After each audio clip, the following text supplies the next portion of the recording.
Welcome to Nasdaq Trade Talks. I'm Jill Malandrino, global markets reporter at Nasdaq. And with so many brands, so many sites, the future of large and small fashion is AI powered. Julie Bornstein, founder and CEO of the Yes, joins me to discuss. Julie, thanks so much for joining. Welcome to Trade Talks. Thanks, Jill. Thanks for having me. All right, now tell us about the Yes and your background, because you have some notable experience in the fashion industry. The Yes is an entirely new AI-powered shopping platform that's designed to build a store around each shopper. So there is a constantly learning and evolving algorithm. And so no two shoppers have the same home feed or search experience. And we're very focused on making sure that each user's experience is really tailored to them.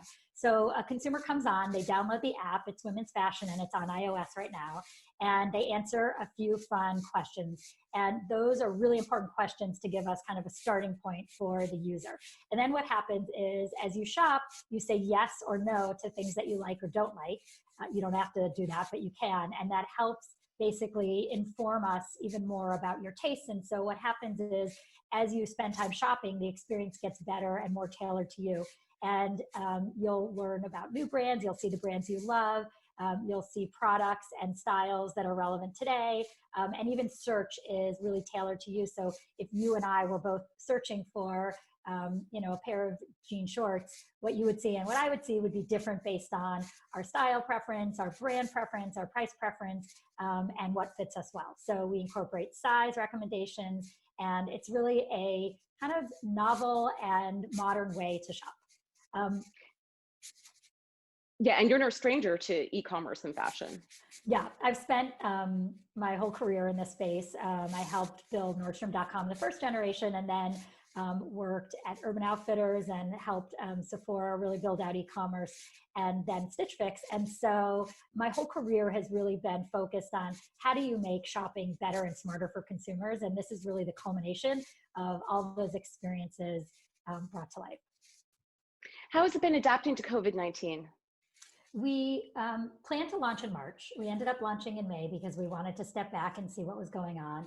What we found, however, is that because stores have closed, people are more dependent than ever online, and they're open to trying something new. And this experience has been kind of a new, fun, a little bit of an escape, actually, for people as they are living through these really tough times. Well, Julie, it's interesting because I've poked around on the site, and it's fascinating because each user profile is different due to the artificial intelligence. And I find that really useful because sometimes I'll go into large department stores like a Bloomingdale's, and it's so overwhelming. I don't know where to go first. It's hard to find things. This narrows it down. And I think it's interesting because the future of retail and e-commerce is really going to change. Do you think people are going to adapt to not being able to try things on in the dressing room and allow AI to pick fashion for them? I do. I think that we were already seeing a real decrease in people going to stores to buy something for a specific need. I do think physical retail is a pastime and something people enjoy and hopefully will get back to. But I think if you're shopping to fill a specific need, it's much easier to do it online. And our whole goal was to take that overwhelming department store experience and really making it much more specific to each user. And so while you still have a lot of input in the experience, we are pulling the things that are really relevant for you to the top. So it makes the experience both more fun, and there's a lot of information that goes into helping with the recommendations that makes it a little bit easier as a consumer to pick out what you think is right for you.